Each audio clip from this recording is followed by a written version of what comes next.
might be in a wrong group, I thought as I was attending Mass. It was kind of different. After the prayers of the faithful, when the people themselves offered individual petitions, and then everyone going up to the sanctuary, the priest at the center of the altar, and the faithful surrounding it. My dilemma was enlightened when the priest said, "For Benedict our Pope, and Matthew our Bishop." I sighed in relief. It was August 22nd, 2008, my first time to attend Mass in Ithaca, New York. Before I arrived, I searched the internet and found out that there were 2 Catholic churches there, and also the CURW, Cornell United Religious Work, held at Annabel Taylor Hall.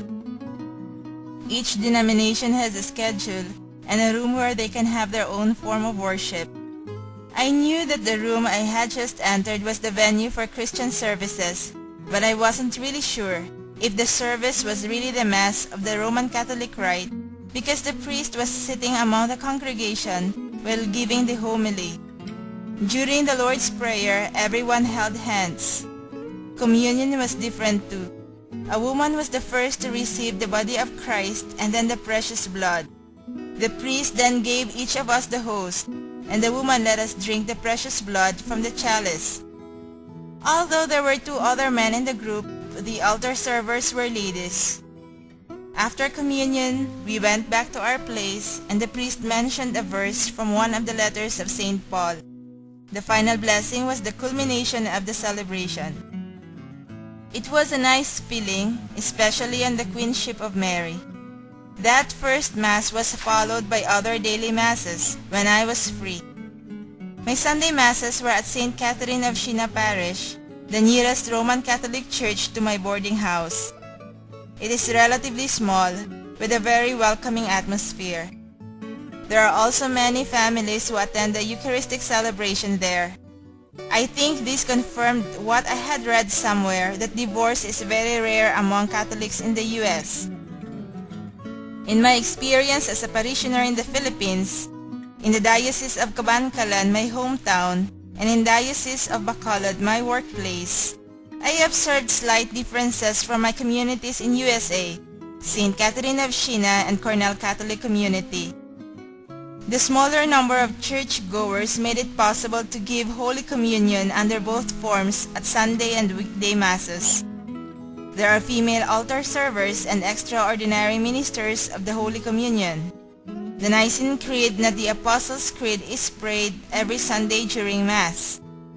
Communications are done mostly via email, and each parishioner is invited to be actively involved, especially in decision-making. I don't know if there are religious organizations in the parish, as there is not even a single Legion of Mary Presidium. Weekly parish bulletins are given, and the financial statements are updated. For a new member like me, I was given the parish kit with all the necessary things to know about the parish, including the invitation to be involved in whatever parish ministry I wanted to help in.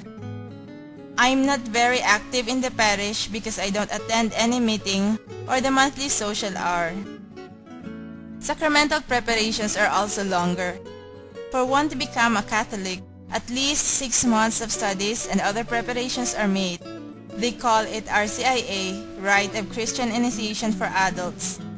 Even for one to have a Catholic marriage, preparation takes longer than in the Philippines.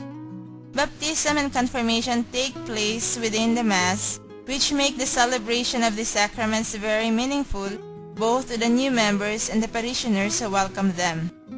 The Philippines has more symbolic Lenten and Easter ceremonies, as theirs are simpler and confined to the parish compound. I have also never known of a novena or Triduum of Masses in preparation for the feast of the patron saint, or even for that of St. Catherine of Siena or the Immaculate Conception in the other parish. As a cradle Catholic, it made me appreciate more those who were just converted to the Catholic faith, knowing their struggles, especially with their friends in the religion they used to have, how they have studied much in search of the truth and renouncing their former way of life. It also poses a great challenge to know my faith more and to be an agent of conversion to others. My experience of the Catholic Church here in Asia and in the West confirmed for me the marks of the Church established by Jesus. I belong to the one, holy, Catholic and Apostolic Church. 1. In union with the Pope, even if I am far from home, I still participate in the same liturgy, ceremony and practices. Holy, with Christ as its founder, I am with a group of people who strive to be holy and help each other whenever someone falls. Catholic, the universal church for all people of all time. Apostolic succession, with Peter as the first and Benedict XVI as the 265th Pope. The people journey together to become Christ's presence in a world where materialism is glorified through living truth in charity. The Church is a constant sign that I am not alone in my life's journey. Jesus manifests Himself to me through the Church, and I hope that because I am its member, I can share Him with others, especially in my witnessing, in my little acts of love.